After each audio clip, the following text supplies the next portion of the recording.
Guten Morgen miteinander. Vielleicht ist es dir auch schon aufgefallen. Vergangenheit, vor allem wenn sie länger zurückliegt, wird häufig als etwas Statisches wahrgenommen. Einzelne, starre Momente auf einer Zeitlinie, die Vergangenheit ist. Wenn ich in mein Leben zurückschaue, habe ich eine Erinnerung, wie ich als kleiner Bub bei einem Freund gespielt habe. Das ist auch so ein starres Bild, wie ein Standbild, weniger ein Film, einfach auf einer Zeitlinie. Wir könnten noch weiter zurück. Wir könnten sagen, vor 5000 Jahren hat man in Mesopotamien die Glasherstellung erfunden. Das ist einfach so ein starrer Punkt in der Vergangenheit, in der Geschichte, ein Punkt ohne Bewegung. Wenn man aber genauer anschaut, was es denn braucht, bis die Glasherstellung funktioniert hat, wie viele Fehlversuche hat es gehabt, welche Gedanken haben sich die Menschen dort machen müssen und vor allem, was nachher alles aus dem entstanden ist, kommt Bewegung in das Ganze hinein. Zum Beispiel ein paar Jahre nach dieser Glasherstellungserfindung haben die Frauen angefangen, Glas als Schmuck zu tragen. Also Modetrends sind entstanden aus dieser Erfindung. Später hat man angefangen, das Glas auf eine bestimmte Art zu schleifen. Und das war ein wesentlicher Punkt in der Forschung. Wir hatten plötzlich Lupen gehabt. Wir konnten schauen, Sachen, die ganz klein sind, hat man erforschen. Später Lebensqualität für kurz- und weitsichtige Leute, indem man Brillen aus dem Glas gemacht hat. Noch ein bisschen später das Teleskop, der Startschuss der Erforschung vom Weltall. Alles aus einem starren Punkt irgendwann in der Vergangenheit. Plötzlich kommt Bewegung rein.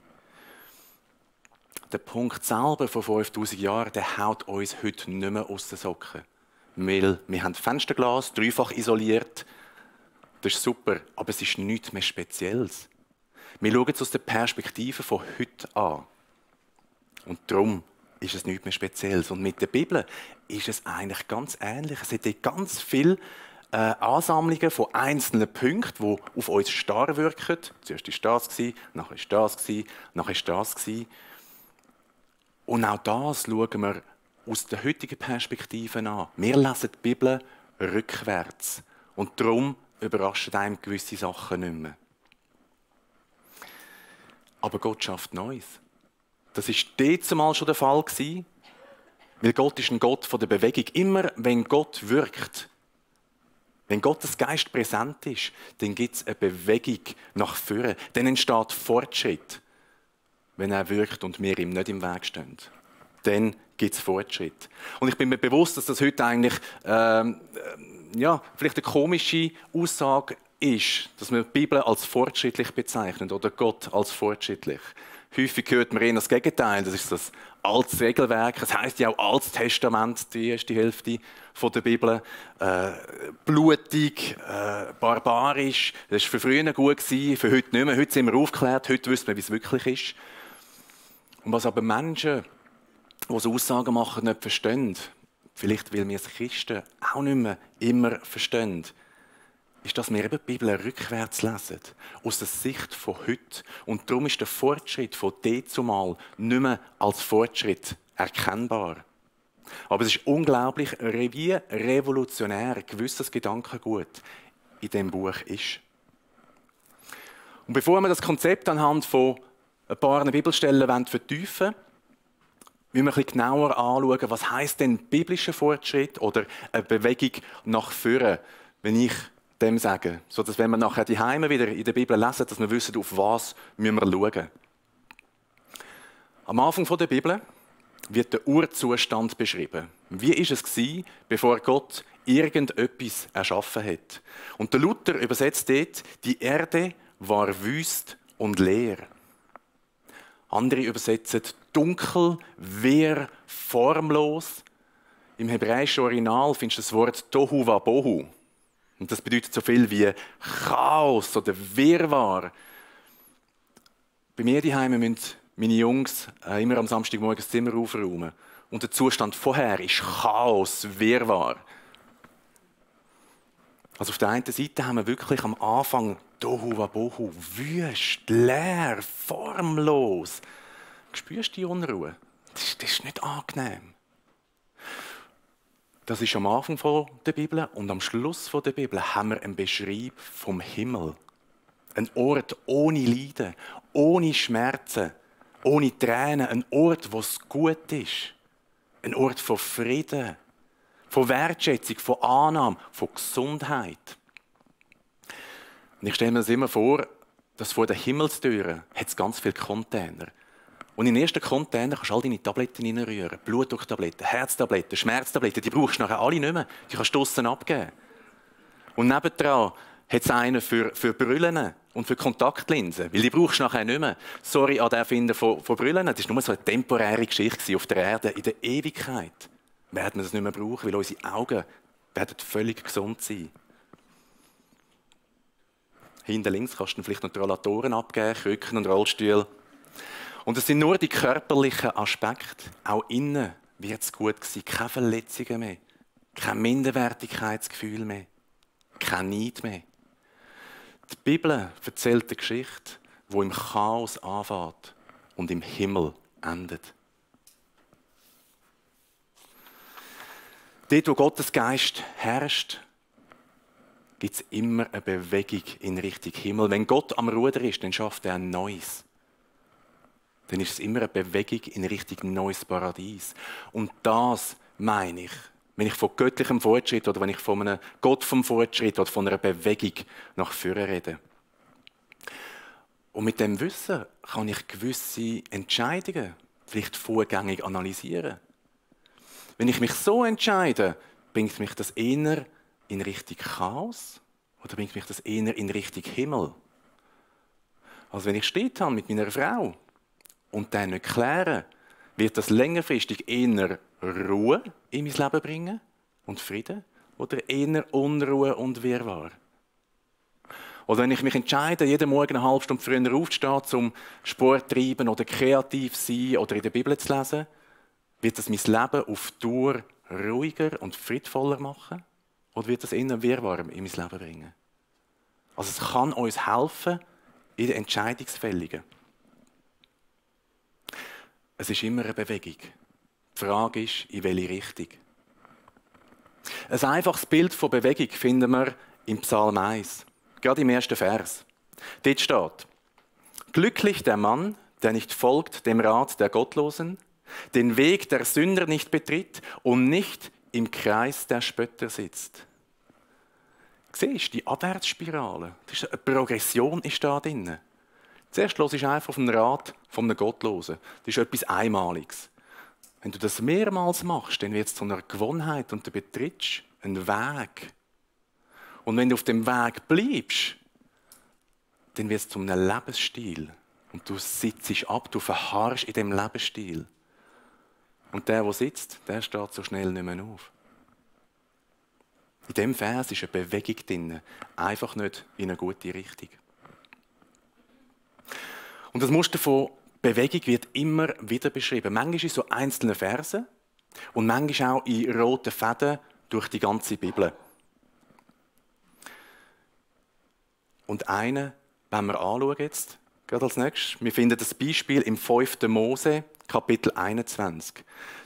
Das sind Verse, die für die damalige Zeit absolut revolutionär sind.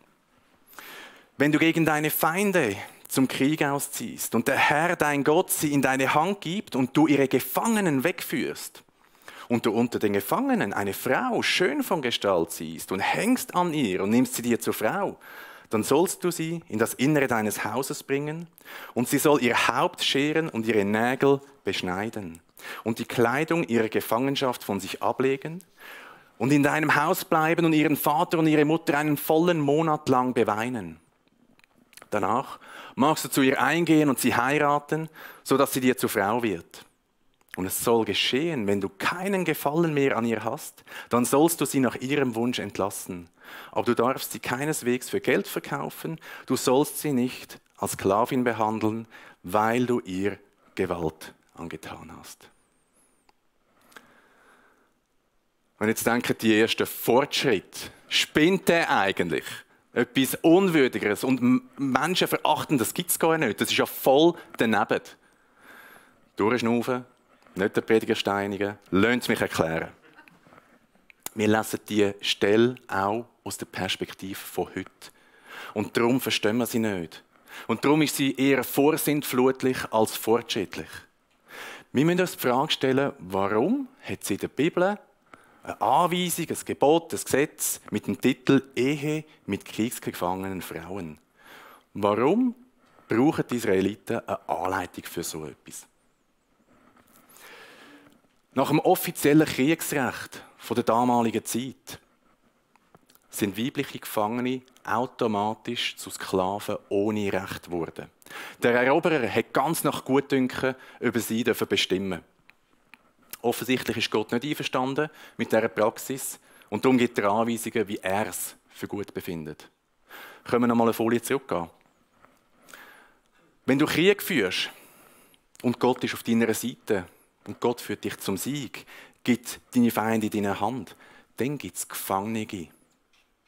Das heisst, es werden nicht einfach alle abgeschlachtet. Keine totale Vernichtung mehr. Das ist schon mal etwas Neues gewesen. Und wenn du unter den Gefangenen eine Frau siehst, die dir gefällt, nimm sie dir zur Frau. Also nicht einfach an Ort und Stelle vergewaltigen und Kehlen aufschlitzen, wie es die Heiden machen, wie es die anderen Völker machen. Nein. Auch nicht in deinem Haus anketten und wie ein Objekt brauchen.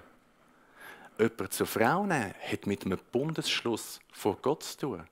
Das hat mit Respekt zu tun, mit einer angemessenen Behandlung, mit einem speziellen Platz in der Hierarchie von deinem Haus. Behandle kriegsgefangene Frauen wie Menschen. Bring sie in das Innere deines Hauses. Das Innere von deinem Haus, das ist ein sicherer Ort. Das bedeutet Schutz. Kümmere dich um die Frau und beschütze sie. Kopfscheren und Nägel beschneiden. Das sind in der jüdischen Kultur verankerte Symbolhandlungen von Trauer.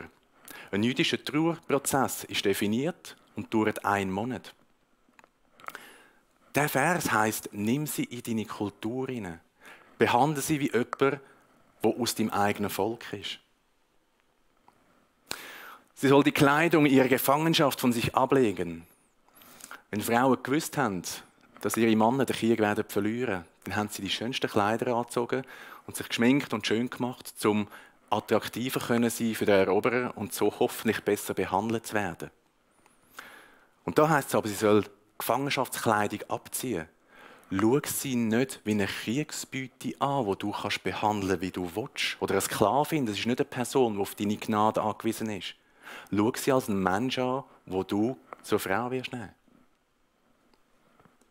Und erst, wenn du ihr die Zeit zum Trauern gegeben hast, wie es in deiner Kultur üblich ist, und sie realisiert hat, dass sie für dich mehr als einfach ein Stück Fleisch ist, dann kannst du sie heiraten, sprich einen Bund mit ihr vor Gott schliessen. Wenn du keinen Gefallen mehr an ihr hast, dann sollst du sie nach ihrem Wunsch entlassen. Also wenn das nicht gut habt, dann darfst du sie nicht einfach rausrühren oder sie wie eine Sklavin, zu einer Sklavin degradieren. Weil du sollst sie nach ihrem Wunsch entlassen. Wenn sie sagt, okay, dann gehe ich, ist das etwas anderes, aber du darfst sie nicht einfach rausrühren. Und wenn sie sich entschließt zum Gehen, auch dann gibt es eine Scheidung, dann gibt es eine Scheidungsurkunde. Und eine Scheidungsurkunde hat die Frauen vor dem Gesetz zu Personen mit Recht gemacht. Ohne Scheidungsurkunde haben sie gar keine Wahl gehabt, als in die Prostitution zu flüchten. Und auch der letzte Teil, weil du ihr Gewalt angetan hast. Gott sagt, mit kriegsgefangenen Frauen tun wir ab jetzt so verfahren, wie ich es gesagt habe. Aber bist dir bewusst, auch mit dieser Praxis tust du ihnen immer noch Gewalt an. Finden wir das heute fortschrittlich? Nein. Werden das nach diesen Anweisungen Frauen so behandelt, wie Männer Frauen sollen behandeln? Absolut nicht. Aber dass du weibliche Kriegsgefangene wie menschliche Wesen behandeln sollst, ist eine radikal neue Idee dazumal. Frauen haben allgemein wenig Recht gehabt, Kriegsgefangene gar keine. Aber auf einmal soll man Frauen, die man legal im Kampf erworben hat, wie Menschen behandeln. Das ist so extrem anders als alles, wie man dort mal gelebt hat. Und somit ist die Anweisung ein gigantischer Schritt vorwärts von Chaos in Richtung Himmel. Wir sind noch nicht angekommen. aber es ist ein Schritt vorwärts. Und es ist krass, aber in Bezug auf Menschenrecht und auf Frauenrecht ist das ein riesiger Schritt, ein bedeutsamer Schritt gewesen. Okay, Frauen wie Menschen behandeln. Langsam sickert das in der Kultur ein. Man gewöhnt sich daran, es ist halt nicht mehr so wie früher.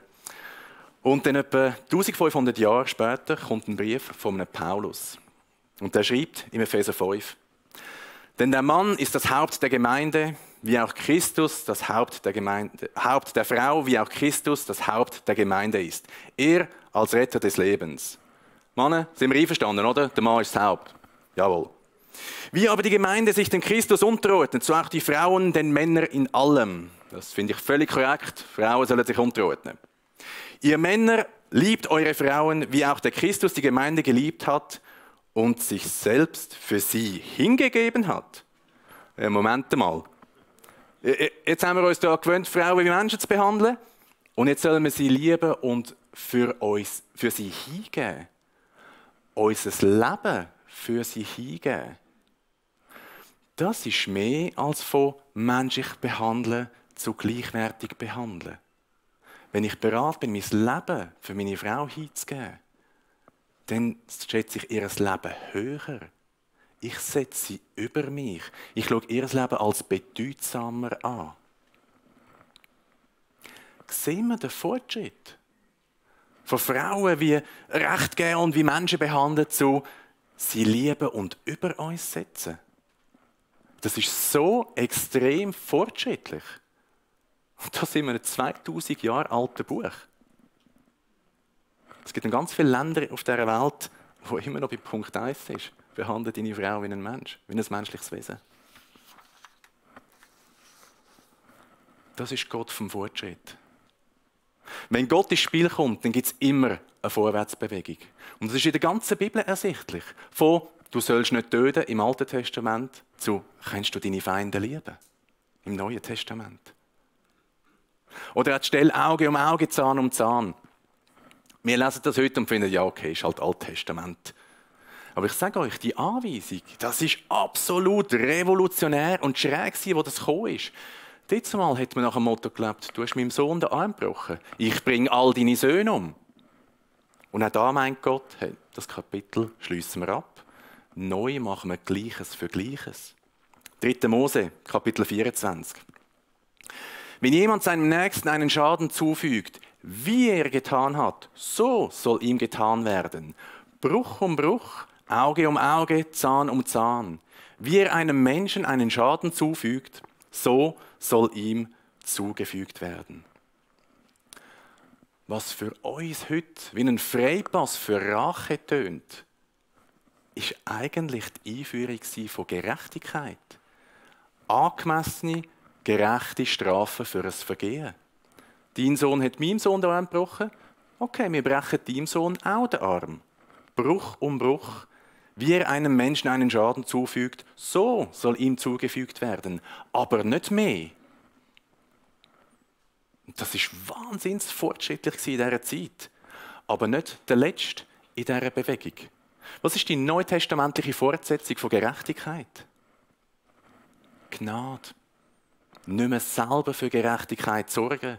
Unser Job ist es zu vergeben. 7x7 und die anderen Backen anzuheben. Und nachdem hat Gott nichts mehr zu dem Thema gesagt. Wahrscheinlich, weil wir immer noch in der Umsetzung sind von dem doch eher modernen Gnadendings. Aber erkennt ihr die gigantische Vorwärtsbewegung von einer Zeit von der Unruhe, von einer dunklen Zeit von Angst in Richtung Ruhe und Frieden? Wahnsinn. Soll jemand sagen, Gott ist nicht fortschrittlich? Bereits die letzte Bibelstelle, wo wir zu dem Thema anschauen wollen, finden wir im 1. Mose 22. Und mir gefällt sie außerordentlich gut, weil Gott sich da persönlich als fortschrittlich outet. Er sagt, ich bin nicht wie die anderen Götter. Es geht um die Geschichte von Abraham, der von Gott den Auftrag bekommt, seinen erstgeborenen Sohn, den Isaak, zu opfern. Der Abraham hat die Verheißung bekommen, er wird Nachkommen haben wie Sterne am Himmel. Und Abraham ist jetzt über 100, also wenn das soll eintreffen, dann muss es über den Isaak laufen. Und den soll er jetzt opfern. Und es geschah nach diesen Dingen, da prüfte Gott den Abraham. Und er sprach zu ihm, Abraham. Und er sagte, hier bin ich. Und er sprach, nimm deinen Sohn, deinen einzigen, den du lieb hast, den Isaak, und ziehe hin in das Land Moria und opfere ihn dort als Brandopfer auf einem der Berge, den ich dir nennen werde. Da machte sich Abraham früh am Morgen auf. Und das ist eine Geschichte, da habe ich so lange so Mühe damit. Und immer wenn ich das jemandem gesagt habe, dann habe ich zur Antwort bekommen, ja, aber es geht darum, Abraham und sein Glauben wird getestet. Ja, schon. Aber wenn ich bei mir im Garten Grillschalen anfange einführen, um einen von meinen Jungs zu opfern, dann komme ich eher in die Psychiatrie, als für meinen Glauben gelobt zu werden. Wir sehen manchmal gar nicht mehr, wie abartig schräg gewisse Geschichten in der Bibel sind, weil wir sie schon so oft gehört haben und uns schon so sehr daran gewöhnt haben. Wie auch immer, 2 Sachen stechen mir da ganz extrem ins Auge. Erstens, der Abraham setzt sich nicht zur Wehr. Das finde ich ganz komisch. Also ich würde immerhin anfangen zu verhandeln. Als es um Sodom und Gomorra gegangen ist, hat Abraham auch verhandelt mit Gott. Und da sagt er einfach, okay, mach ich. Was ist das für ein Vater? Liebt er seinen Sohn nicht?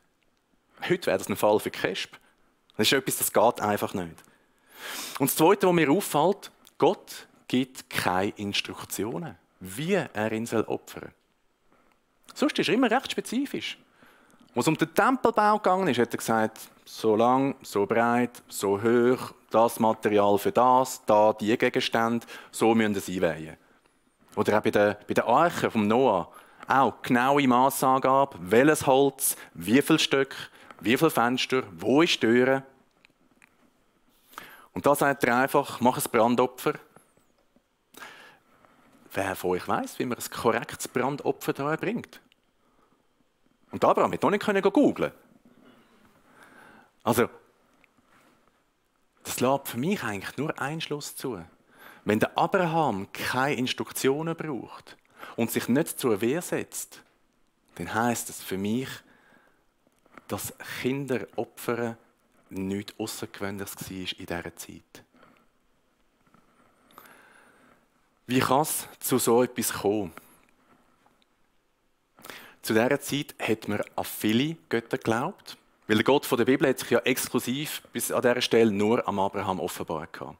Das heisst, die Leute in diesen Kulturen haben an viele Götter geglaubt und die Götter sind für das ganze Weltgeschehen zuständig. Also ob ich eine gute Ernte habe, gutes Wetter für gute Ernte, all die essentiellen Sachen. Das Problem ist, die Götter sind launisch. Und wenn ich etwas von denen will, dann muss ich denen ein Opfer bringen, um sie gnädig zu stimmen. Und darum, wenn ich eine mickrige Ernte hatte, dann habe ich vermutlich zu wenig geopfert. Das heisst, ich muss beim nächsten Mal mehr opfern, dass sie sehen, das ist mir wirklich ernst. Ich möchte wirklich eine gute Ernte. Ich möchte sie auf meine Seite ziehen. Und wenn ich dann eine gute Ernte hatte, dann müsste ich ihnen wahrscheinlich ein Dankopfer bringen, dass sie sehen, wie dankbar ich bin. Und wenn aber das nächste Mal wieder schlecht ist, dann ist mein Dankopfer zu klein gewesen. Das heisst, das nächste Mal muss ich mehr opfern. Versteht ihr? Es wird immer mehr und mehr und mehr. Habe ich schlechte Ernten, muss ich mehr opfern, um eine gute Ernte zu bekommen. Habe ich eine gute Ernte gehabt, muss ich mehr opfern, um aussagen, wie dankbar und wie ernst es mir das ist, dass ich eine gute Ernte gehabt habe. Das Problem ist, ich habe nie gewusst, ob das Opfer langt, um das zu bekräftigen, was ich aussagen will. Es war immer Ungewissheit. Und in einer schlaflosen Nacht überlegst du dir, dass mehr und mehr bringt dich langsam zum Ruin. Und die nächste Idee, vielleicht musst du ja nicht mehr opfern, sondern etwas opfern, das dir speziell wichtig ist. Und im nächsten Frühling opferst du vielleicht die Kuh, die am meisten Milch gibt. Und im Herbst zum Danken sagen, der beste Zuchtstier. Und aber auch da merkst du, langsam geht es ans Existenzminimum. Und in einem hellen Moment merkst du, was mir wirklich wichtig ist und mein Anliegen gut würde unterstreichen und bekräftigen, sind eigentlich meine Kinder, wenn ich die opfern würde. Vor allem der Erstgeborene. Der wird die Blutlinie weiterführen. Der wird mal alles übernehmen von mir. der wird für mich schauen, wenn ich alt bin. Es ist historisch beleidigt, dass zu dieser Zeit Kinder den Göttern geopfert worden sind, um die gnädig zu stimmen. Das ist historisch beleidigt. In Kanaan hat man unter anderem den Gott Moloch angebetet. Der kommt hier und da auch in der Bibel vor. Und über ihn habe ich folgenden Satz gefunden.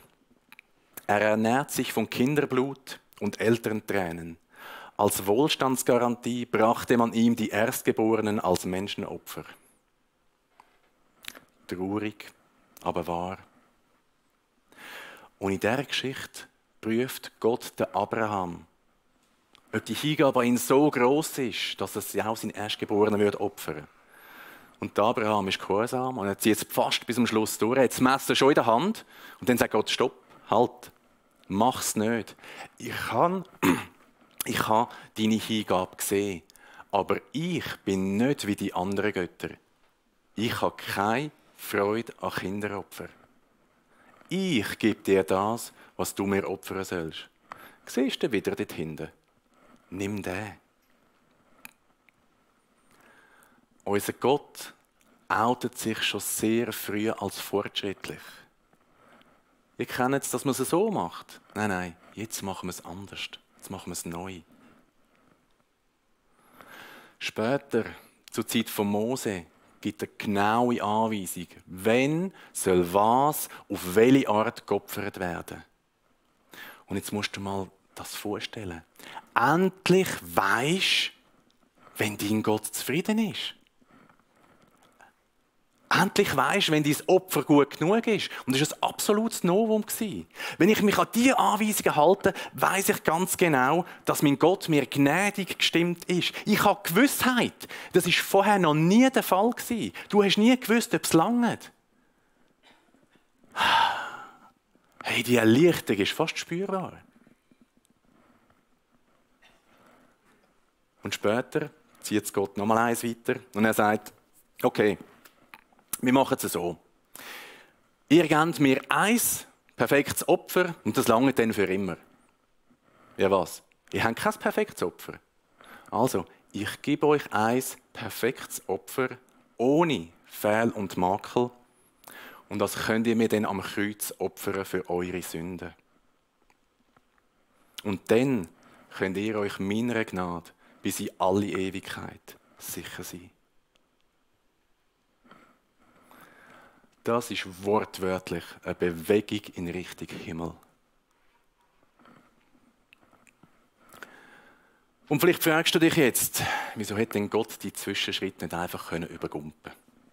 Wieso ist er nicht einfach direkt zum Endzustand gegangen? Ich meine, das Gesetz mit den kriegsgefangenen Frauen hätte doch einfach in die Gleichberechtigung gehen können.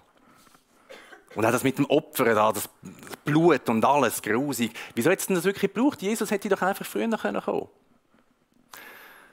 Und die Antwort auf die Frage ist, ich habe keinen Plan. Aber wenn ich umschaue, meine Umwelt anschaue, dann kann ich nur feststellen, dass menschliche Entwicklung schrittweise passiert. Und man eigentlich selten Schritt kann übergumpen. Ein Baby kann nicht plötzlich rennen. Ein Baby muss zuerst krabbeln und drehen und lernen sitzen und aufstehen und erst dann kann es rennen.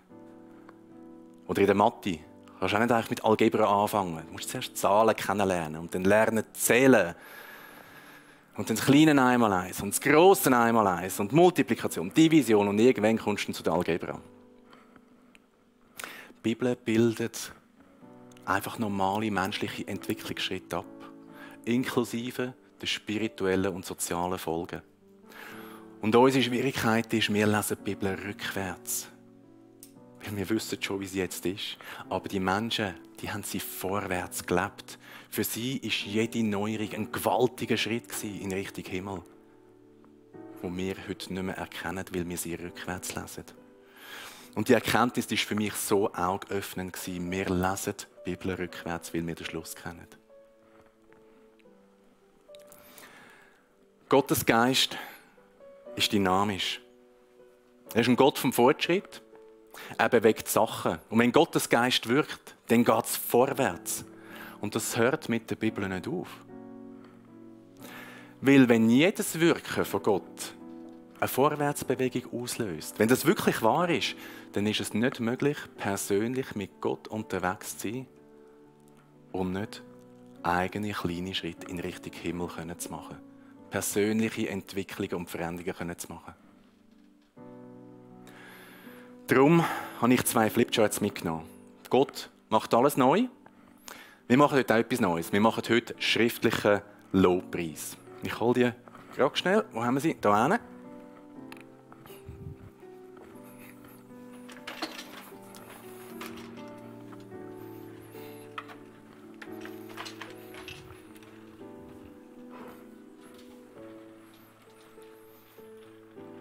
Danke vielmals. Wir haben 2 Flips. Erlebten Fortschritt und benötigten Fortschritt. Wir werden nachher eine Zeit von der Anbetung haben, wo wir aber nicht singen dürfen. Von dem her werden wir schriftlich unser Lob Gott geben. Und auf den ersten Flip, erlebten Fortschritt, dort stehen wir drauf, für welche Dynamik in unserem Leben sind wir Gott dankbar. Was haben wir für Schritte machen in den letzten Tagen, Wochen, Monaten? Was für Fortschritt haben wir dürfen erleben mit Gott? Schreib knapp einfach ein paar Stichworte auf, so spezifisch wie möglich. Ich habe in den letzten 2 Jahren beruflich eine rechte Durchstrecke können erleben. Ich habe mir mehrmals überlegt, den Job zu wechseln. Und ich habe aber immer den Eindruck gehabt, nein, es ist nicht der Zeitpunkt zum Job zu wechseln. Und jetzt vor ein paar Monaten ist eine von mir gewünschte Entwicklung ins Rollen gekommen. Gerade auf mehreren Ebenen. Und ich habe gemerkt, wie gut das ist, dass ich nicht nach mir gehandelt habe und einfach den Job gewechselt habe. Sondern dass ich gelernt habe, zu warten auf den richtigen Moment. Und das ist einer der kleinen Fortschritte, die ich erleben durfte. Und darum schreibe ich Entwicklung im Job auf den ersten Flip. Es muss nicht alles schön auf der Linie sein, das kann man auch ein bisschen kreativ oder ein bisschen schräg machen.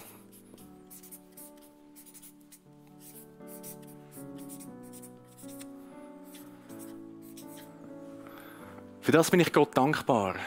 Für das lobe ich meinen Gott. Das hat er bewirkt. Das ist ein Fortschritt in meinem Leben, den ich erleben durfte. Und das ist Anbetung. Gott das Lob ausdrücken, für was man dankbar ist. Auf den zweiten Flip, benötigten Fortschritt. Dort schreiben wir auf, was haben wir für Sachen in unserem Leben, die ein bisschen himmelartiger dürften werden. Wo brauche ich Fortschritt? Wo brauche ich Änderung?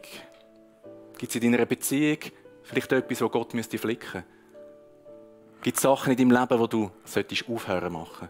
Oder gibt es Sachen, die du vielleicht anfangen solltest? Wo brauchst du Gottes Dynamik in deinem Leben? Wo ich neues Einschreiten von Gott brauche, wir haben einen von meinen Jungs daheim, der ist sehr mit sich selber herausgefordert. Und das bringt manchmal ganz eine schwierige Dynamik in unsere Familien hinein. Und ich habe gemerkt, das ist für mich manchmal so schwierig, dass ich nicht nur immer schimpfe mit ihm. Und in dem brauche ich Gott, dass er mir ein neues Herz schenkt und eine neue Perspektive. Und ich weiß, dass er das kann, weil mein Gott kann das. Ihm traue ich das zu. Und darum schreibe ich das da drauf. Umgang mit Kind.